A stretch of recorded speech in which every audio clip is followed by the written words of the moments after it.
मित्रांनो, स्वाभिमान शोध अस्तित्वाचा या मालिकेच्या आजच्या भागात आज आपण बघणार आहोत. मोठी आई शांतनूला म्हणते की तुझी आई तुला सोडून गेली. ते नाही दाखवलं त्यांनी या व्हिडिओमध्ये. कसं दाखवणार, कारण ते त्यांच्या सोयीचं नाही आहे ना. प्रदीप देखील म्हणतो की मलाही काही गोष्टी पटल्या नव्हत्या. तेव्हा मोठी आई म्हणते की तेव्हा तर तुम्ही काहीच बोलला नाही भाऊजी. कोणी काहीच बोललं नाही, कारण प्रत्येकाला फक्त भावनेचे उभाळे येत होते. डोळ्यात पाणी होतं. पण एवढ्याशा शांतनूला जेव्हा त्याची आई सोडून गेली तेव्हा त्याच्या डोळ्यातलं पाणी फक्त मी बघितलं होतं. बाकी कोणालाच दिसलं नाही ते.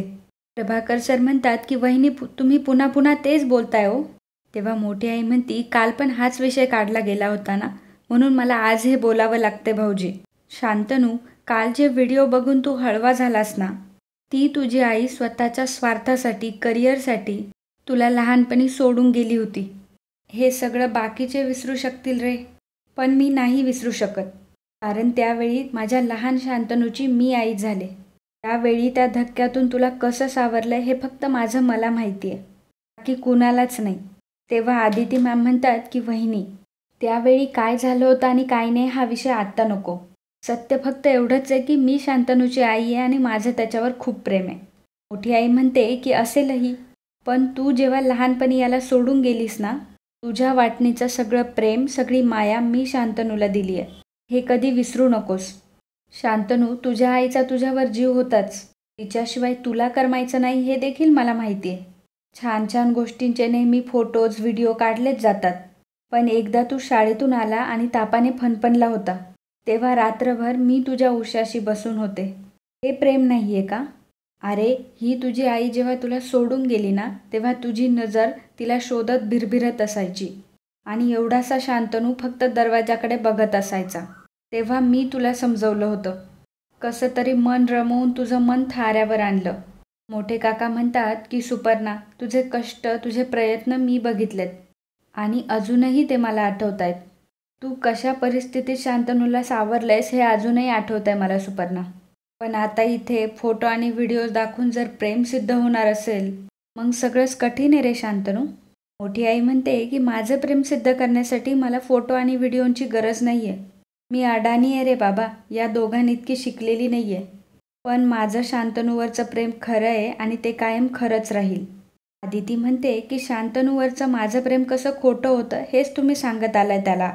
कायम त्याच्यासमोर मला चुकीचीच ठरवत आलाय. रवी म्हणते की आणि आत्ताही तुम्ही तेच करताय. आई म्हणून आदिती मॅमने शांतनूंना पूर्णपणे प्रेम दिलं आणि माया केली, हेच खरंय. मोठी आई म्हणते की बरं बाई बरं, मी गप्प बसते. पण आता वाद नको, भांडणं नको बाई दिवाळीच्या दिवशी. आदिती, तू आणि तुझी सून कायम तलवार घेऊन माझ्यावर वार करायला बघतात. सतत आमच्याबद्दल पुरावे काय देता, आरोप काय करता. नकोच हे. माझी वेदना, माझं दुःख कोणालाच कळणार नाही. तू सुखात राहा रे बाबा. तू आनंदात राहण्यासाठी जे जे शक्य आहे ना ते मी करत राहीन. जा तुम्ही जा. मला एकटीला राहू दे, माझं दुःख मी एकटी भोगेल. मग शांतनू देखील मोठ्या आईला जवळ घेऊन समजावत असतो.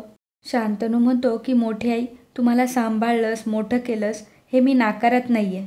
शांतनू मनात म्हणतो पण मी जे काल बघितलं तेही खरंच होतं आणि मोठी आई म्हणते ते सुद्धा खोटं नाही आहे. माझ्या आईने मला जीव लावला, माझ्यावर प्रेम केलं हे सुद्धा आठवतंय मला. पण मग नंतर ती मला सोडून का गेली? आणि मग शांतनू तिथून निघून जातो तेव्हा आदिती मॅम देखील रडत असतात. मित्रांनो, जर अजूनही तुम्ही चॅनलला सबस्क्राईब केलं नसेल तर प्लीज चॅनलला सबस्क्राईब करा, कारण स्वाभिमान मालिकेचे सर्वप्रथम अपडेट आम्ही तुमच्यापर्यंत पोहोचवत असतो. त्यामुळं प्लीज आम्हाला सपोर्ट करा. आणि आज लाईक्सचं टार्गेट असणारे 950 लाईक्स, त्यामुळे सोबतच व्हिडिओला लाईक देखील करा. धन्यवाद. शांतनू त्याच्या रूममध्ये येतो तेव्हा त्याला मोठ्या आईचंच बोलणं आठवत असतं. तो एकदम अस्वस्थ झालेला असतो आणि त्याला व्हिडिओ दाखवल्याप्रमाणे आदिती मॅमचं शांतनूवर असलेलं प्रेमही दिसत असतं. शांतनू डोक्याला हात लावतो, त्याचं डोकं खूप दुखत असतं. इकडे आदिती मॅम म्हणत असतात की एखाद्या माणसाने स्वतःच्या स्वार्थासाठी किती खालच्या पातळीला जावं, त्याला पण काहीतरी मर्यादा असतात. चोर आणि लबाड माणसांना सुद्धा स्वतःची तत्त्वं असतात. पण सुपर्णा वहिनींनी तर सगळ्या मर्यादा ओलांडून टाकल्यात. मला खरंच कळत नाही की त्यांचा प्रॉब्लेम काय. मी इतकी का सलते त्यांच्या डोळ्यात, का मला माझ्या मुलापासून तोडताय. खरंच प्रभाकर, या सगळ्या गोष्टींचा मला खूप कंटाळा आलाय. तेव्हा प्रभाकर सर म्हणतात की आदिती, आपल्यासाठी हे काही नवीन आहे का? तेव्हा आदिती म्हणते की नाही. प्रभाकर सर म्हणतात की यापूर्वी आपल्याला अनुभव आलेत ना, त्या तशाच वागतात, मग कशाला टेन्शन घेते? आदिती मॅम म्हणतात, पण मला त्रास होतोय प्रभाकर, खरंच त्रास होतोय. पल्लवी बिचारी मला इथं घेऊन आली, तिच्या स्वतःच्या आयुष्याची किती ओढाताण होतीये बघतोयस ना तू. वहिनींची रोज नवीन नाटकं चालली आहेत रे. बस झालं आता, मला खरंच सहन नाही होत. मी त्यांना सांगणार आहे की ही सत्ता, प्रॉपर्टी सगळं सगळं घेऊन टाका. फक्त माझा मुलगा मला परत द्या. असं म्हणून आदिती मॅम जायला लागतात. पल्लवी त्यांना थांबवते आणि म्हणते की मॅम प्लीज तुम्ही शांत व्हा. तुम्ही या इथे बसा. तेव्हा पल्लवी म्हणते, मॅम प्लीज तुम्ही स्वतःला त्रास करून घेऊ नका. प्रभाकर सर देखील म्हणतात की आदिती, पल्लवी बोलते ते खरं आहे, प्लीज स्वतःला त्रास नको करून घेऊस. मला खात्री आहे की तुझा मुलगा परत तुझ्याकडे येणार आहे. तू आजचं तुझं शांतनूचं बोलणं, वागणं बघितलंस? तुझ्या काही लक्षात आलं? आज तो ओव्हर रिॲक्ट नाही झाला आणि नेहमीसारखा चिडलाही नाही. तो स्वतःचा विचार करायला लागलाय. आता थोडा तर वेळ लागणारच आहे ना.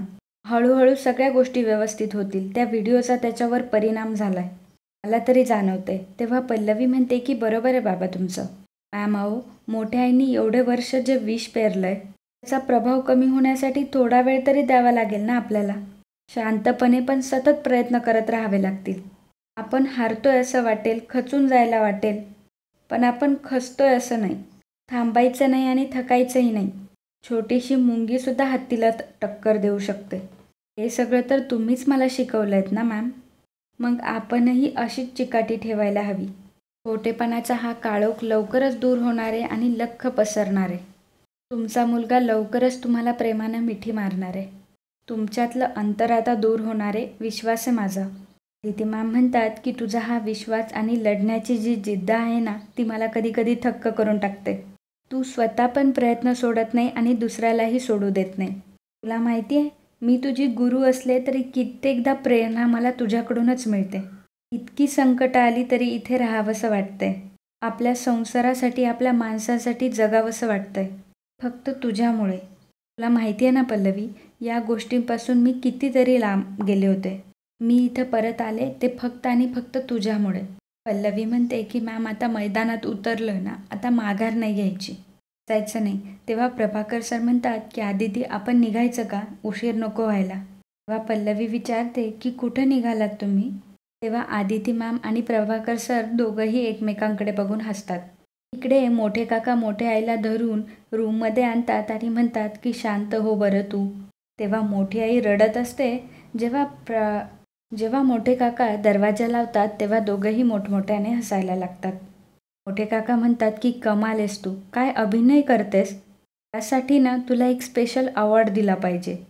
शांतनूसाठी अन्न पाणी सोडणं, लहानपणी तू त्याच्यासाठी किती खस्ता खाल्ल्यात याचं वर्णन करणं, अश्रू, त्याच्याबद्दलचं प्रेम, त्याच्याबद्दलची माया, काही कमी पडून दिलं नाही हा तू. मोठी आई म्हणते की या अभिनयाच्या जोरावरच मी किती वेळा शांतनूला जागेवर ठेवलंय.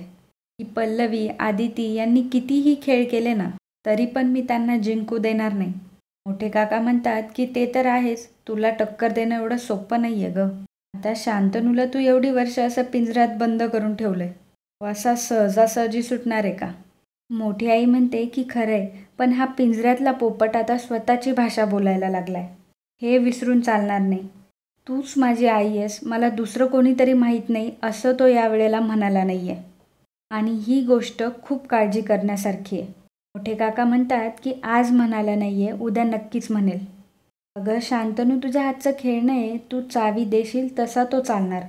योग्य वेळी चावी देत राहा म्हणजे झालं. आणि मग पुन्हा दोघे हसायला लागतात. इकडे शांतनू विचार करत असतो की काल ते व्हिडिओ बघितल्यापासून सारखे तेच व्हिडिओ डोळ्यासमोर येत आहे. लहानपणीच्या सगळ्याच गोष्टी आठवत आहेत. जे बघितलं ते सगळं खरं वाटत होतं आणि त्यातलं प्रेमही दिसत होतं. पण मग नक्की कुठे बिनसलं आणि का? मोठी आई मला जे कायम सांगत आली आणि आत्ताही ते जे काही म्हणते ते खोटं कसं असेल? विचार करून करून त्रास व्हायला लागला आता. माझ्या डोक्यातला हा गोंधळ कधी संपणार आहे? तितक्यात पल्लवी रेडी होऊन आलेली असते. ती शांतनूसाठी शर्ट काढते आणि म्हणते की शांतनू, हा शर्ट काढून घ्या आणि माझ्याबरोबर चला प्लीज. एका ठिकाणी जायचं आहे आपल्याला. तेव्हा शांतनू म्हणतो की मला कुठेही यायचं नाही आहे. पल्लवी म्हणते की शांतनू, अहो महत्त्वाचं काम आहे, तेव्हा शांतनू म्हणतो की हे बघ, तुझ्यासाठी असेल, माझ्यासाठी नाही. मी सांगितलं ना मी येणार नाही म्हणून. तेव्हा पल्लवी म्हणते मलाच काहीतरी दाखवायचं आहे. तेव्हा शांतनू म्हणतो की काय दाखवायचं आहे?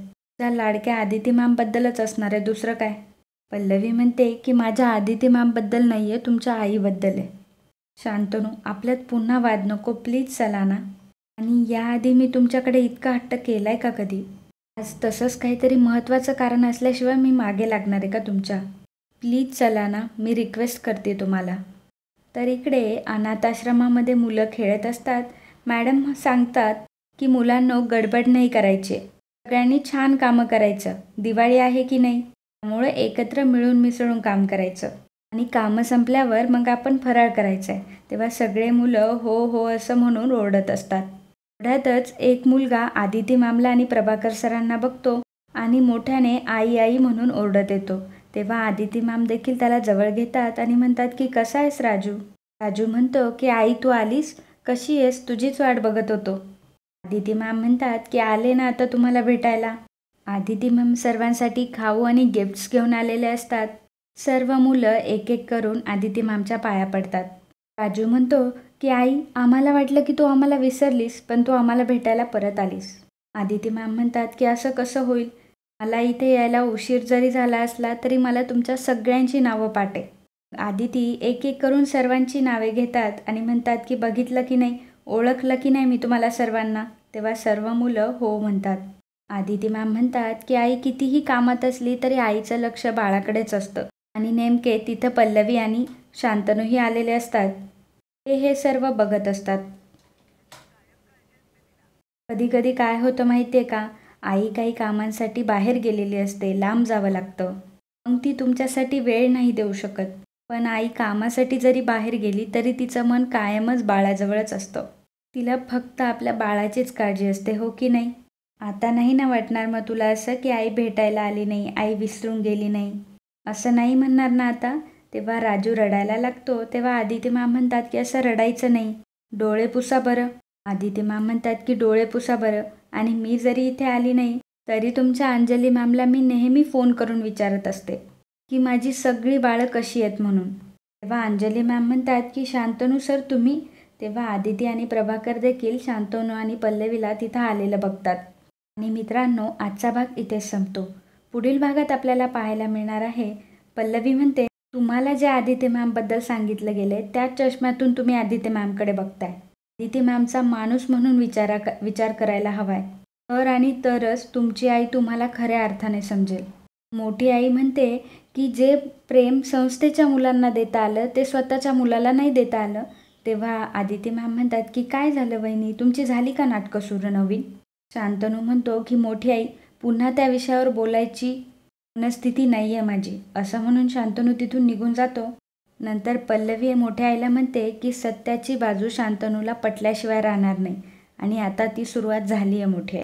मित्रांनो, कालच्या एपिसोडमध्ये कमेंट करणारे दर्शक होते भास्कर दहाले, प्रिया सोनावणे, गीता आर, शीतल जाधव, ज्ञानेश्वर आचारी, स्मिता निकम, सिकंदर कापडी, नितीन लांडे, नारायण गायके, श्रीधर मोरे, कैलास जाधव, प्रमोद पंडित, मंदारवी बोधारे, रवी कवडे, उषा नाळे, निकिता दोशी, मंजुषा भुसे, सुविता भुरेवर, राणे बेलोटे, निकम गीते, नीलम गीते, मीना डोंबारे, उर्मिला डोंगरे, सोहेल शिकालकर, खुशी राजाई, दिलीप मामूलकर, मीना सूर्यताल, निक शेडगे, सुषमा साळवी, श्रावणी कालंबते, लता देसाई.